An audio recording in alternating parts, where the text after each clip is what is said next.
Bonjour à tous, c'est Valérie. Je vous fais une petite vidéo aujourd'hui rapide pour vous présenter un jeu qui m'a été envoyé par une jeune femme absolument charmante, jolie comme un cœur et qui a fait un oracle.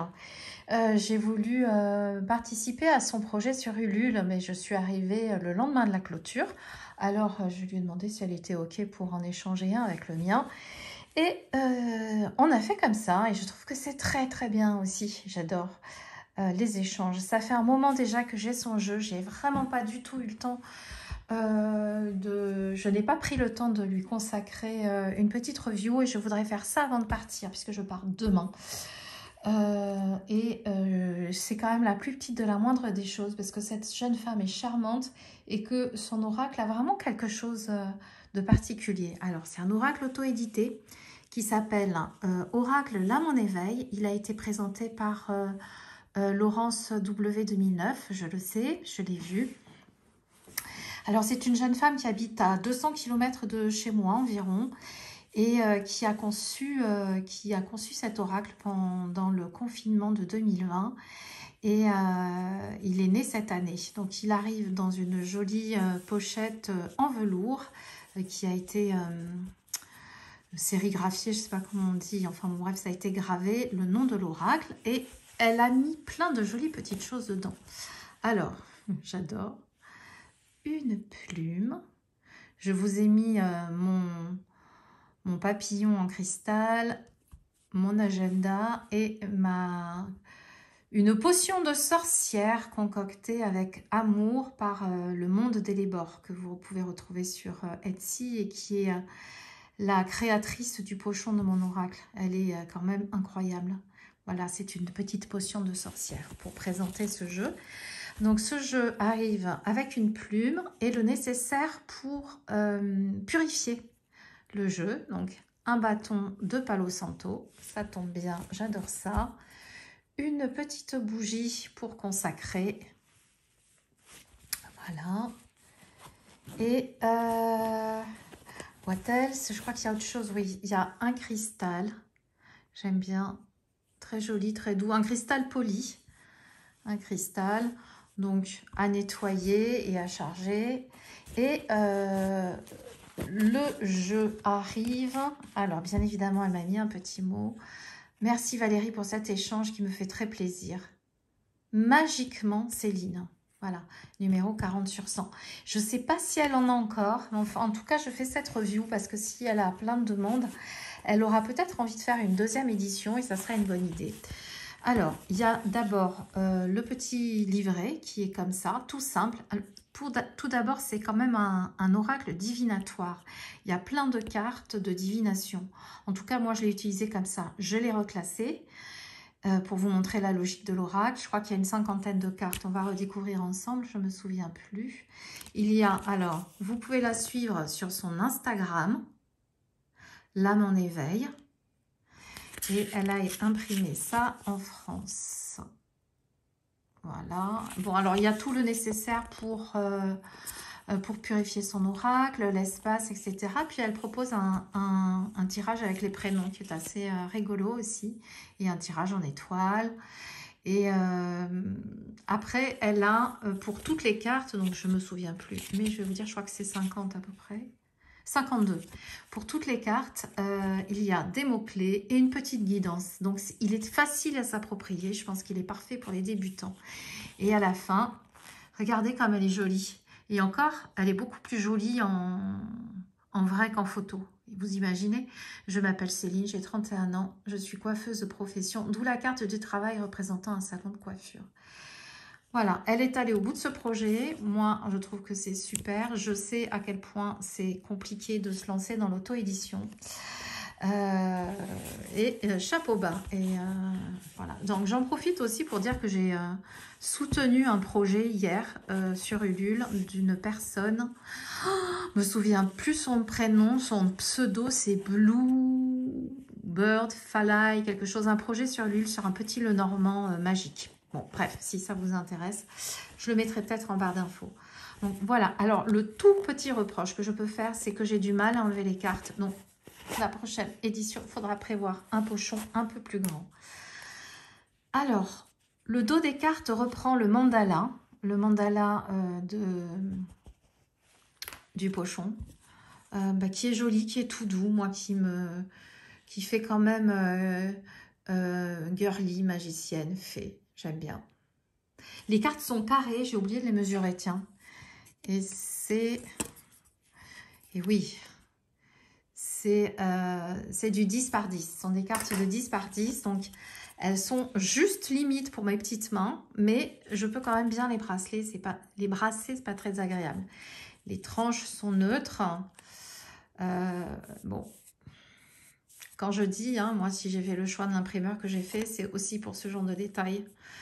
Malheureusement, mais bon, c'est pas grave. Le jeu, il est tellement, il est inspirant. Donc bon, bah, mais effectivement, ça, moi, c'est pas quelque chose que j'aurais laissé passer sur mon oracle. Hein. Et c'est pas quelque chose que l'imprimeur aurait dû laisser passer. Mais bon, c'est comme ça. Ce sont des petites choses et puis on découvre ça aussi, on devient forgeron. Alors, toutes les cartes sont comme si c'était une boule de cristal ou une visée dans un miroir. Les dessins sont pour moi faussement naïfs. Enfin, ils sont naïfs, mais il me fait penser un peu à un petit Lenormand version étendue avec beaucoup d'interprétations. Alors, on peut associer les cartes ou ne pas les associer, mais il y a beaucoup de sujets très intéressants. Il était une fois la carte des zéros, le début du voyage. Je vais passer vite hein, parce qu'il y en a 52. J'aime bien. Allez, un petit coup, l'union. La femme. Voilà.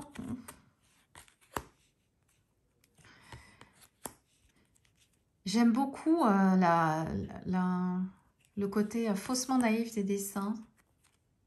C'est bien parce qu'on peut y avoir double lecture dans le déplacement avec la boussole. C'est est-ce qu'il faut que je me déplace? Est-ce que j'ai besoin de me réaligner? Est-ce que je sais où se situent mes priorités?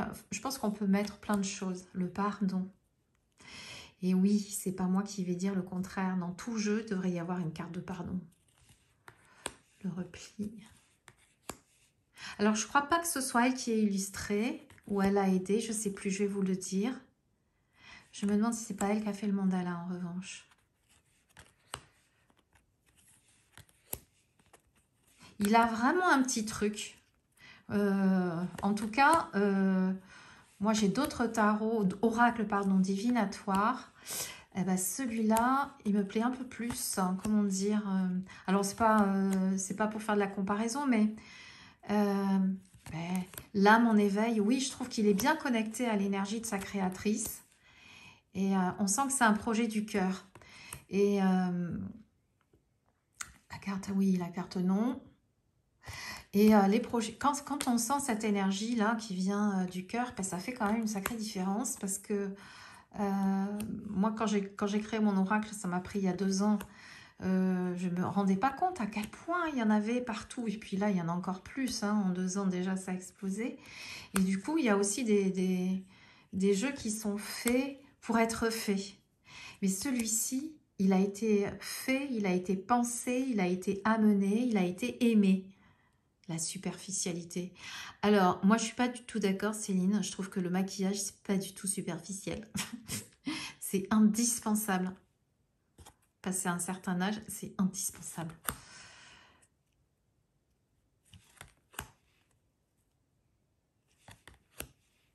J'aime beaucoup les tâches. Je le trouve émotionnel, voilà, ce jeu. Et vous voyez, il a un petit côté Lenormand. Il y a des choses qui se retrouvent. Bon, le cadeau, c'est directement un cadeau, mais ça aurait pu être un bouquet. Ah, celle-ci, je l'ai tirée. Hier, j'ai tiré ce jeu parce que j'ai un de mes enfants qui a un problème de colocation. Et j'ai demandé quelle était la solution. Et je suis tombée sur cette carte. Le cocon, le foyer. Hein, peut-être qu'il est temps qu'il se trouve son propre foyer. Donc voilà, vous voyez, en plus, il tombe juste. Hein, c'est juste incroyable. J'aurais pu tomber là-dessus aussi, mais c'est encore différent. L'amitié. Non mais franchement, on dirait une chenille qui est dans une chrysalide. J'adore. Très jolie variation de couleurs. Et puis, elle a fait une carte pour les chakras. Donc, les 7 chakras majeurs. Non, oui, si. Le 3e œil. Et on termine avec le chakra couronne et le chiffre 7. Le chiffre 7 et 5 et 2, 7. Vous voyez, je n'avais même pas remarqué. La carte 52, 5 et 2 en contraction, ça fait 7. Ouais, je trouve que ce jeu a été très, très bien pensé. Bah tiens, on va faire un mini tirage parce que ça fait 10 minutes. Concentrez-vous sur une question, n'importe laquelle. Hop, mon tapis. N'importe laquelle, concentrez-vous sur une question. Et puis, je vais tirer 2 cartes. Et moi, j'ai mis l'intention que vous trouviez une lecture qui vous apporte des informations quant à la question que vous vous posez avec ces 2 cartes. Voici cette intention. Donc, hop, je prends ces 2-là, les 2 de chaque paquet et je retourne les guides et le cadeau. Eh bien, si c'est pas un beau message, ça... Ok, je ne sais pas ce que vous êtes posé comme question. Si vous avez un souci, si vous avez quelque chose qui vous pose problème en ce moment, en tout cas, vous êtes accompagné, les guides sont avec vous et vous serez... si c'est un problème, vous allez avoir une issue favorable, c'est évident. Et si ça n'est pas un problème, vous prenez peut-être la vie comme un cadeau et la connexion avec vos guides. Enfin bon, bref, en fonction de la question que vous êtes posée, je suis sûre que vous trouverez la réponse appropriée. Moi, je vous laisse avec le jeu. Je voulais juste vous dire une dernière chose concernant l'illustrateur parce que je sais à quel point c'est important, que j'aurais bien aimé nommer parce que je l'avais lu. C'est peut-être dans les remerciements. Non, alors écoutez, je ne vais pas vous prendre plus de temps. Je le mettrai en barre d'infos si je le retrouve. En attendant, allez sur son Insta si vous voulez voir ce qu'elle fait. Elle est beaucoup plus douée que moi avec les vidéos, ce qui fait qu'elle a fait une très jolie présentation de mon jeu et je la remercie infiniment. Je vous embrasse très très fort, je vous dis à très bientôt.